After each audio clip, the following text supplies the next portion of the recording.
Okay, so we continue our discussion in the properties of Laplace transform. We are now in the fourth property, the change of scaling property. If the Laplace of f of t is equal to f of s, then the Laplace of f of a t is equal to 1 over a times f of s over a. So let's have example number 1, the Laplace of cosine 3t. Okay, susulat natin. Example number 1, the Laplace of cosine 3t. Okay, so first na gagawin natin is to identify ano ba yung ano ang a. So a is equal to 3 kasi based from the definition f of at, so this is f of 3t, cosine 3t. Okay? So ang una nating gagawin is to find the Laplace of your f of t alone. So, yung f of t natin is cosine t. Tinatanggal natin yung a. Okay, so the Laplace of cosine t is equal to, from the table, that is s over s squared plus a squared, and a is 1. So, 1 squared is 1. So, that is our Laplace of cosine t. Now, for the Laplace of cosine 3t, involving na yung a is equal to 3, this is equal to 1 over a f of s over a. Ganyan yung nasa formula, nasa definition. Ang ibig sabihin lang nito is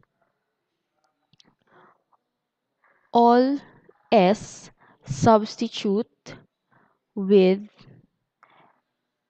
s over a. Okay.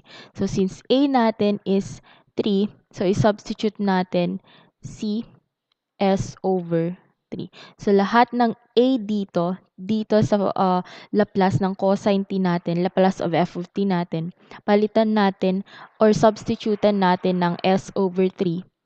Okay? So, this will be equal to 1 over, what is a? That is 3, times f of s of a, this one, but yung s, palitan natin ng s over 3. So, this will be s over 3 over s over 3 quantity squared plus 1. So, from here, pwede na tayong mag-simplify further. So, this will be equal to 1 over 3 times, this is s squared over 3 squared is equal to 9 kasi 3 times 3 is equal to 9. And then, s over 3. Tapos, simplify ulit natin. This will be 1 over 3 times, kunin natin yung LCD ng denominator natin. This will be equal to 9. And this is s squared plus 9. Okay. So, this will cancel. And matitira dito is 3. Kasi 9 divided by 3 is 3. So, this will be equal to 1 over 3 times s over s squared plus 9.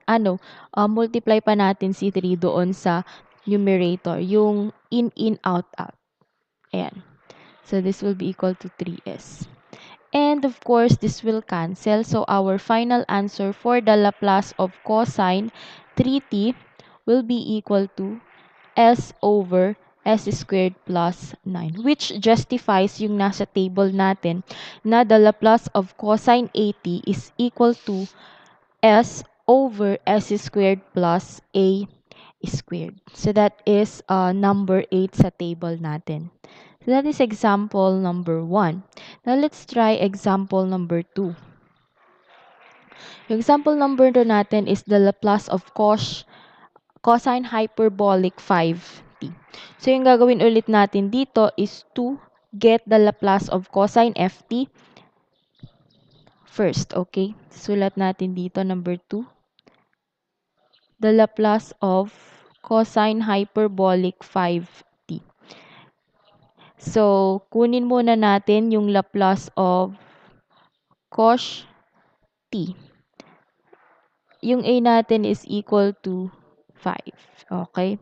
So, Laplace of cos t is equal to, from the table, cos t ha, that is s over s squared minus a squared, and a is equal to 1, so this is 1.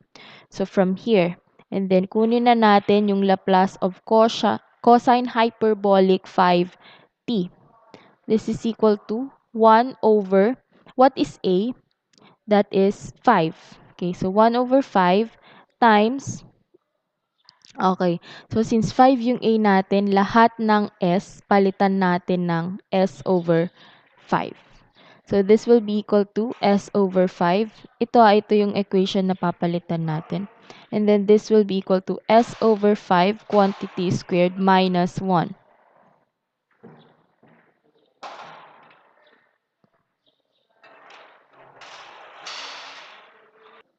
So from here, magsisimplify tayo dito. This will be equal to 1 over 5 times, this is s over 5, and then s squared over 25 minus 1. So magsimplify further tayo. This will be equal to 1 over 5 times, this is s over 5. Kunin natin yung LCD ng denominator natin.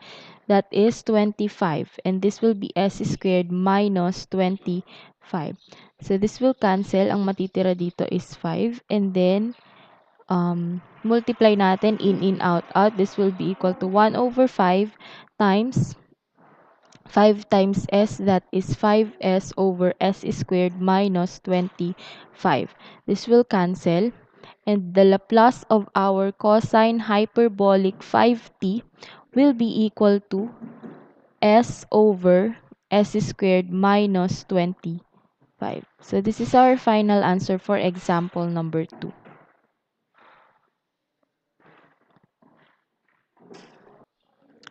Okay, so let's try our last example. Example number 3.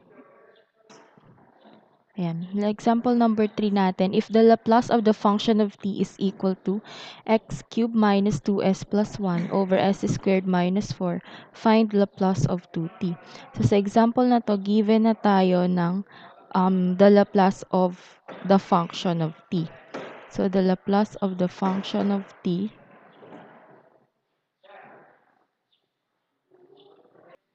is equal to, this is x cubed minus 2s plus 1 over s squared minus 4. Ito na ngayon yung Laplace of function of t natin. And then find the Laplace of 2t. So yung a natin will be equal to 2. And this is equal to 1 over 2 times lahat ng s dito, palitan natin ng s over 2. So this will be equal to s over 2 quantity cube minus 2 times s over 2 plus 1 over s over 2 quantity squared minus 4. Okay, so from here, isi-simplify natin siya. So this will be equal to 1/2 times this one. This will be s cubed over 2 cubed is 8 minus, this will cancel. So matitira na lang is s. And then plus 1. And then dito naman sa baba, this will be s squared over 4 minus 4. So, LCD na tayo. So, this will be equal to 1/2 times, this is, the LCD will be 8.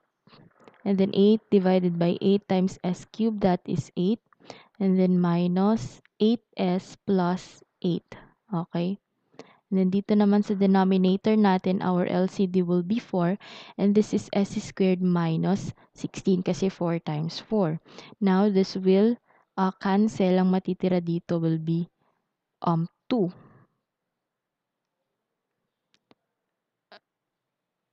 What will be left here is 2 kasi 8 divided by 4 is 2. Tapos, oh my gosh. This will be 2 minus 2. Hindi pala minus 2.